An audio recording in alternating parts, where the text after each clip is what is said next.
TYLER Donaldson knows all about football being a game of inches. Back in his senior year at his alma mater in Rochester, Illinois, his squad came up just inches short of a 2-point conversion in the state semifinals against the eventual state champions. And now as he enters his final season at Saint Ambrose University, all that speaks to him as he puts out his best physically, mentally, and now maybe most importantly, spiritually. One thing that, Coach Gersh and Coach Mick always preach is practice like you play.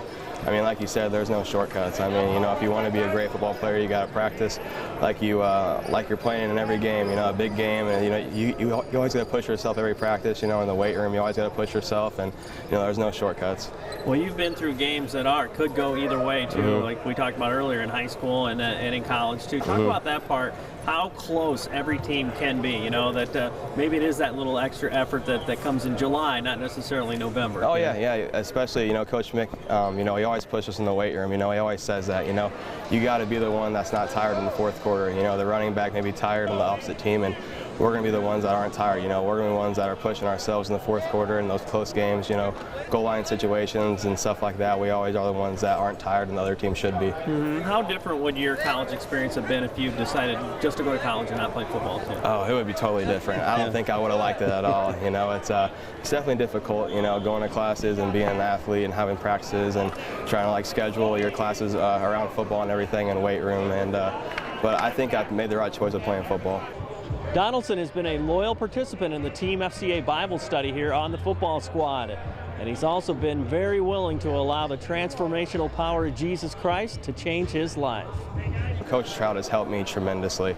Coach Leonard back at Rochester High School, he started me with FCA and really started my, my path with Christ and everything. But, it really picked up as I was maturing through college. There's a lot more opportunities to kind of go down the wrong path in college, and with the help of FCA and all the Bibles we give us and all the conferences we can go to, it helped me tremendously to not go down the easy path, to make the difficult decision of being following Christ and being with Him every day. Why do you think His principles work so well? Like you said, your life changes and the issues in your life are different now that different from a 17-year-old and a 21, 22-year-old. I think the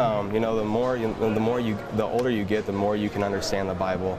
And that's not saying if you're young you can't understand the Bible, but you can relate yourself more and more as you get closer in relationships, maybe with a woman, or you get closer to the more serious issues in life and everything, and you can really look at the Bible and look at His teachings and everything, and I think it can relate to you more because you're maturing as a human being. How enriching has it been that you've had guys side by side doing that too, once a week, that it's guys living those same things as you are? It makes it so much easier. It would definitely be hard not having those guys to talk to, and just having Coach Stroud. If it was just me and Coach Stroud at FCA, it's such a tremendous help, to just be able to talk to somebody. Not everybody believes in Christ or follows Christ, and so you can't really have that sit-down conversation with them. So to have somebody, like Coach Trout and like Mitch Godfrey and Zach Rockford and all those guys, and Dan Mahoney, those guys that always come to FCA, you kind of have that relationship, that unspoken relationship where you can kind of look at them and, they're going through rough times, you're going through rough times, and you can always kind of talk to them, text, phone call, and especially at the FCA Bible study. How hard is it to watch it unfold in some of your teammates' lives too, that for whatever reason that they don't get it, they don't believe in the blood of Christ and then rose on the third day? It's hard to see, kind of with some of my good friends, they don't really believe, and you don't want to push them into believing in it, but you kind of want to talk to them, and whenever I'm reading my Bible at night or something, my roommate will come in and say, "Hey, what are you reading?" I love that. I kind of get chills, I kind of get to tell them what I'm reading about and everything. But it's hard, not seeing your good friends not following the same thing you're following, but it's kind of like what Christ says, He loves everybody and He'll take anybody, so there's always that chance that they'll find their way into Christ's hands. Have you found this football team to be a mission field for you too? Have you found that, that your relationships are stronger with some guys, whether they're believers or not, because God's ways work? Oh yeah.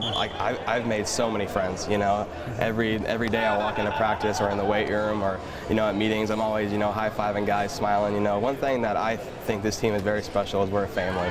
You know, we lost some seniors that are very good starters, but you know, we're returning at pretty much every single starter, so and every single guy on the football team. So you can kind of see them after winter break or summer, and you know, it is kind of a mission, kind of you know, just see how their lives are going, to just put that input in their life. You know, hey, if you need anything, I'm always here, and they always know that. You know, we're always here for each other. Have you found too? You know, a lot of people say, well, if you're a Christian, you're going to go soft, but football players, I mean, there's such evidence that the complete opposite is true. Are you a better competitor because of all this? Oh yeah. You know, FCA relates to Christ so much, and you know, I kind of didn't believe it. You know, it's like, how can you relate Christianity to football and being, you know, a mean, tough player? But you know, Christ always says, you know, if you want to do something, do it enthusiastically. You know, always be enthusiastic with what you're doing.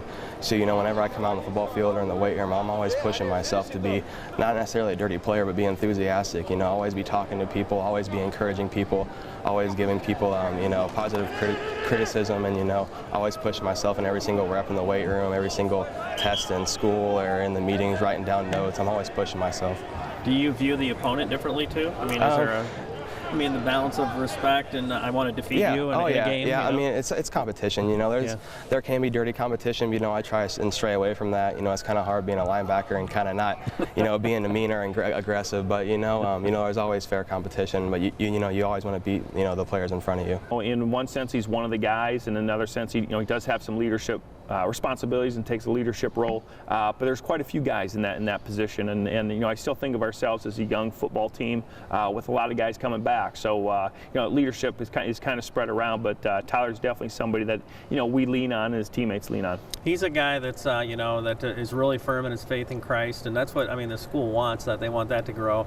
And he plays linebacker, where you're supposed to be so aggressive and get after, you know, too. Talk about that balance as you see it. That, you know, there's not going to be dirty play out there, but he's going to take you down too. Right, he's certainly a physical football player, and you know, going to take every opportunity as it presents itself on the field. But you know, like you mentioned, he's a guy of great faith and great character, and you know, you never worry about you know, about Tyler taking a cheap shot or anything like that. You know, that's not the type of player he is. But at the same time, he's going to be as physical as anybody out there. His hope is that a lot of other guys would come on board with becoming believers in Christ too. How does he handle that part of it? I mean, what kind of a witness is he out there for Jesus, you think? Well, you know, I think he's a great representative. I mean, he's not one that's you know, trying to push it on somebody, but you know, he's certainly there to kind of express his faith and kind of share the word and those type of things. So he's been great that way, and you know, like I said, he's not the most vocal guy, but definitely leads by example. I think that's really where he kind of shines. You know, now that I'm 21, I'm kind of put in those situations where I can go down the A path or B path, and you know, with A path being the Christ way and B path being the easy way out, you know, going and doing stupid things, you know. But you know, to have that kind of Y in the road where my roommates go down one way and I go down the other, you know, I get to talk to them, and when they come back to the house, maybe, why didn't you do this, Tyler? You know, I can always be like, well, you know, I can kind of explain to them, you know, this is what I believe, and you know, I don't judge you guys for doing that, but you know, I do my own thing because I follow Christ, and they kind of get interested and they kind of keep on asking questions about it. So that's always kind of fun to talk about. And 1 year from now, you'll be hopefully interviewing and things like that. Your life's going to change again. Yeah. How will all of this go into you become an adult, a citizen, an employee? And stuff? I think you know, the Bible and the Bible studies that me and Coach Trout have, and all the guys at FCA.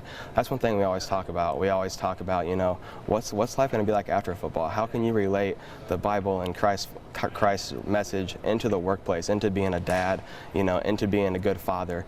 You know, I always try and tell myself, you know, Tyler, once you have a son, you got to, you know, preach him the right ways to go on the right path, and that's going to be very difficult to do, you know. But I think I've learned a lot through FCA to help me, you know, be able to be ready for that situation.